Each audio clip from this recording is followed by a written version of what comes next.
Je suis Carly Mathieu, je suis le surintendant ici à Henri-Chapelle.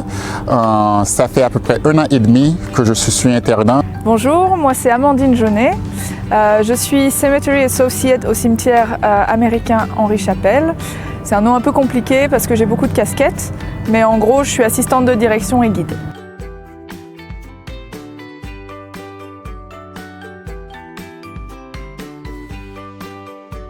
Alors, le cimetière a d'abord été créé pendant la guerre, en septembre 1944. C'était alors un cimetière qu'on appelait temporaire. Et alors, à la fin de la guerre, il a été décidé que le cimetière resterait permanent. Il a été inauguré, comme vous le voyez ici, en 1960 et il est toujours là aujourd'hui.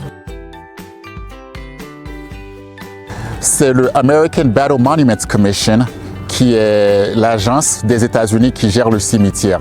Donc, on a 26 cimetières autour du monde et ici, c'est un des 3 cimetières en Belgique. Les noms qui sont inscrits sont les disparus, donc ce sont des soldats qui ont été présumés tués et qu'on n'a pas trouvés. Oui, toute l'année. Les bureaux par contre sont fermés 2 jours par an, le 25 décembre et le 1er janvier. Il y a des différentes histoires, mais pour la plus proche, c'est parce que peut-être que quand les Américains sont arrivés ici, ils pensaient que c'était Henri-Chapelle. Donc ils ont donné le nom Henri-Chapelle et après toutes ces années, c'est resté Henri-Chapelle.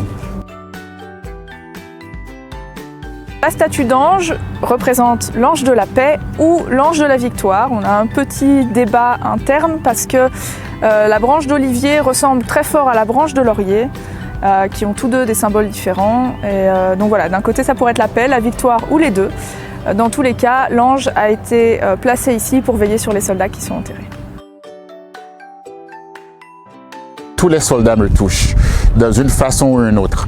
On a des soldats ici qui sont des Medal of Honor. Donc ça, c'est le plus grand médaille qu'on peut donner à un soldat américain. Mais tout le monde, c'est les Medal of Honor. Les soldats qui me touchent, beaucoup, ce sont les petits soldats. Donc peut-être que l'histoire leur a oubliés, mais ils sont ici, donc ces soldats me touchent.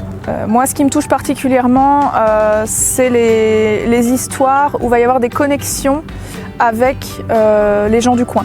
Donc on a par exemple l'histoire d'un soldat qui était en contact avec une famille belge parce qu'il était resté chez eux pendant un certain temps.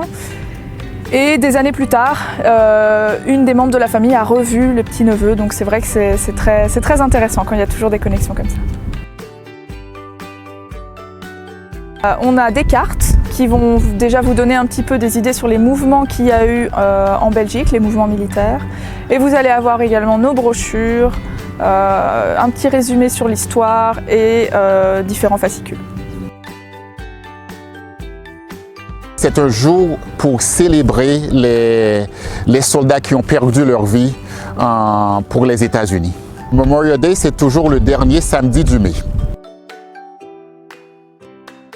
Bienvenue au cimetière américain Henri-Chapelle de Hombourg.